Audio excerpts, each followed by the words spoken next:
Hi viewers, this is Akshay from EVreporter, and in today's episode of EVreporter Visits, we are here in Pune, one of the major hubs of e-mobility in India. Today we are visiting Ctrine Engineering's office. So Ctrine Engineering helps companies conceptualize their vehicle designs on paper, do the prototyping and simulations, and all the simulative tests using various softwares.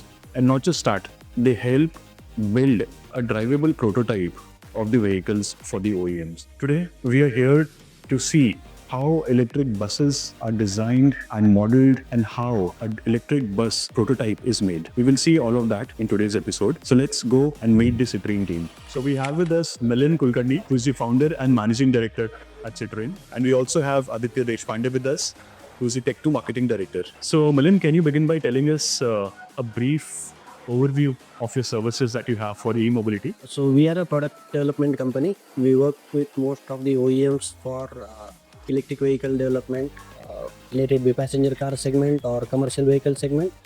And we are in the industry for past 14 years now. And why is it that OEMs would want to outsource this process right from designing to development of a prototype to an external organization like yours? So see, we are a young and dynamic company. We are very agile. The decision making is very fast our end. So overall design and development, like overall product development time is very less or very crunch compared to any established OEM. So we achieve the same goal in more than half the time what the OEM achieves. We are working with most of the OEMs already. So that is kind of testament to like why they are working with us. Right. And what kind of team expertise do you have here? So we have different departments among our team. So we have structures team, the interior team where all the ABS and plastic components are gets developed. We have electrical team, we have styling and ideation team. Recently we have started on vehicle VCU development team in house. We have manufacturing and proto team. Most of the requirements required for any product development, so those are in-house with us. And what trends are you currently seeing in the electric bus space? So yes, there is a good Indian government initiative current in the market, and that is the major boost for the electric bus OEM. We could see so many new OEMs, emerging OEMs are entering into the space. Many giant businesses are starting their verticals in electric buses. And from the engineering side, we started with the concept called product as a service model, where we developed everything to reduce time, to reduce investment, to reduce iterations. Now the industry is moving from ladder chassis to monocoque frame. And the major difference is earlier all the chassis were on which buses been built are used for both the applications, truck application and bus application. Now with our proposition or with the market requirement, there is a dedicated bus chassis being built, which where we are getting into the picture. Also, if you can tell us about your current partnerships with OEMs. So, but dedicatedly on electric buses, we working with Olectra Green Tech, then Ashok Leyland, Volvo Eicher, then Eka Mobility, JBM Auto, and internationally there are where the engagements are already started. So let's now go and see what goes inside while developing a new product for an OEM. So in the first phase, that is the ideation, basically a sketch of the vehicle is designed. And once the initial sketch is discussed with the OEM, then it's rendered into a more accurate representation of how the product will look like. The rendering has colors, and we get to see how the vehicle looks from different angles. And we also put some surroundings here. We can also see that the layout of the interiors of the vehicle gets finalized, along with the different elements of the interiors. Like we can see here that the cockpit design is here on the screen, and along with the cockpit, some other designs of the interiors of the vehicle. And this is the entry and the display section and the driver section of the vehicle. And this is a more accurate representation of how the design will look like. These are the seats, and Then from here we move on to the styling part. Now Suraj, will you tell us what happens next? So here in 1D simulation, we finalize the vehicle specifications like vehicle range, battery size, battery pack, motor torque, motor RPM, power, gradient, vehicle gradient maximum, and vehicle top speed. So after the finalization, we check on various parameters how my vehicle is performing. So all the components that were previously selected that will go inside the electric bus, those are here now fitted and positioned in this 3D model that we see here. For different components like battery, controller, motor, BMS. So all those components and their positionings are decided in this stage here.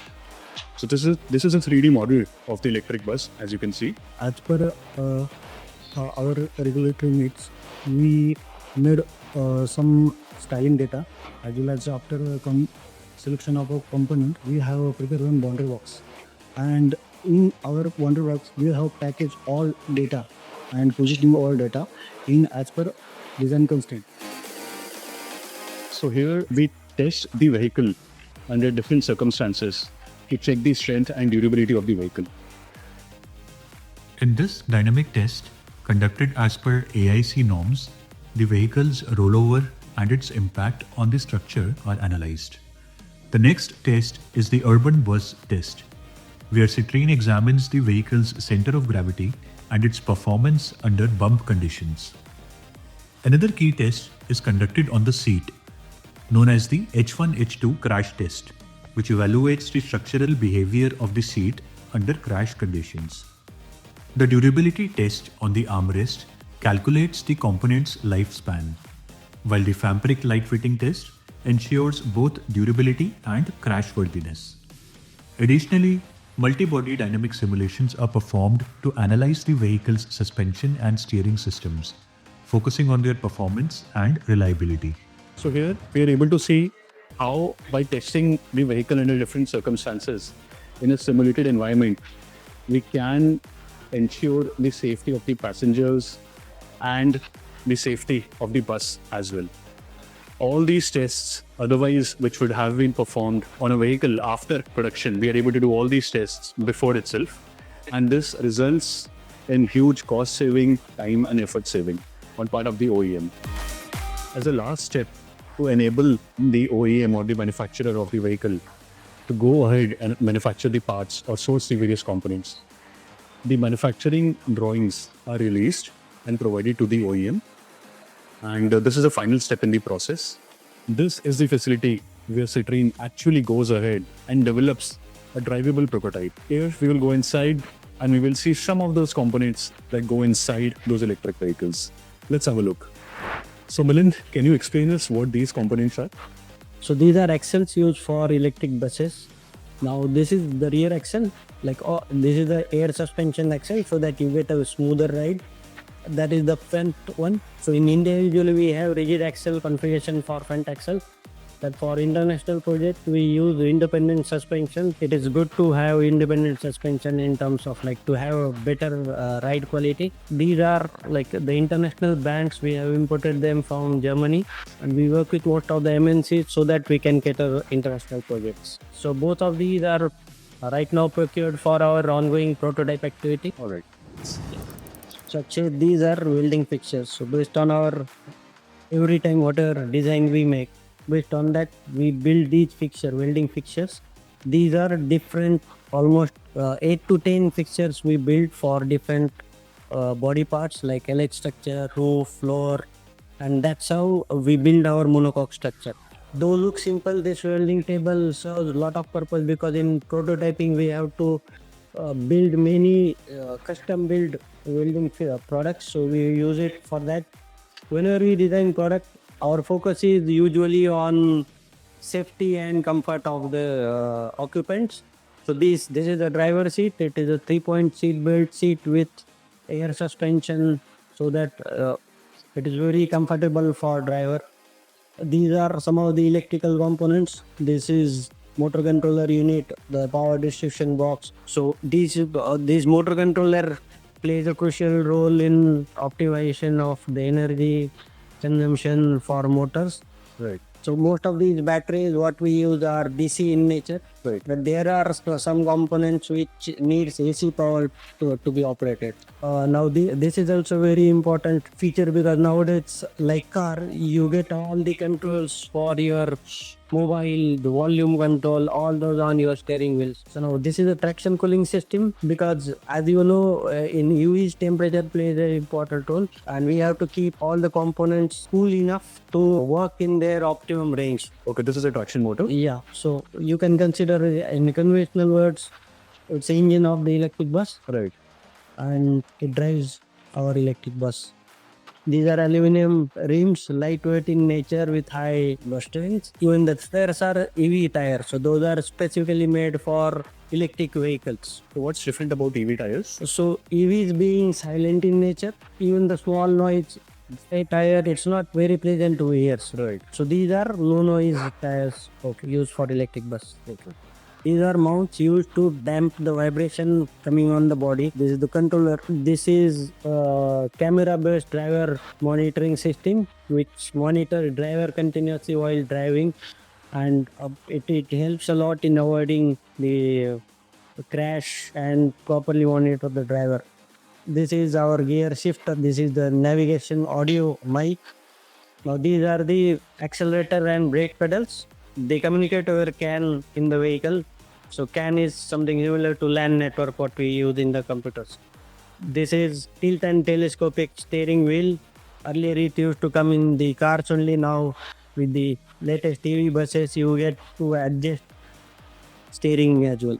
So this is the structure of the electric bus that Ctrine has designed, and they're making a prototype of this. And we have with us Parikshit. Hi Parikshit. So Parikshit is the program manager at Ctrine. And can you explain to us the different components and sections of the bus? So this one is a complete 12-meter electric bus superstructure. So this is the front region. So you can see, and there is a rear region. So here is the driver compartment region. So where the driver can see. So that is a passenger entry area. And this one is a total passenger compartment where passenger can see. We can see rest of the component, electric components and luggage compartment from side view. So this one is the battery compartment. So we are keeping high voltage batteries here. So total 6 number of batteries we are keeping in this compartment. So this one is the luggage compartment. Passenger can keep their luggage inside this 2 compartment. Then again this one is the second battery compartment. So where again we are keeping 3 plus 3, total 6 batteries inside this compartment. This one is the rear axle area. These are the cooling system compartment. This one is the rear dicky region particular, where we are packaging complete PDU, DC-DC converters and cooling systems component. Till now, we have seen Citrine's design process for electric buses, various safety tests in a software simulated environment, different components required in manufacturing of an electric bus, and the raw frame of a bus in the making. What you now see on the screen is how the final product should look like. And we will see the remaining process wherein all the parts are fitted in the bus frame and the bus taking its final shape in an upcoming video. Till then, stay tuned.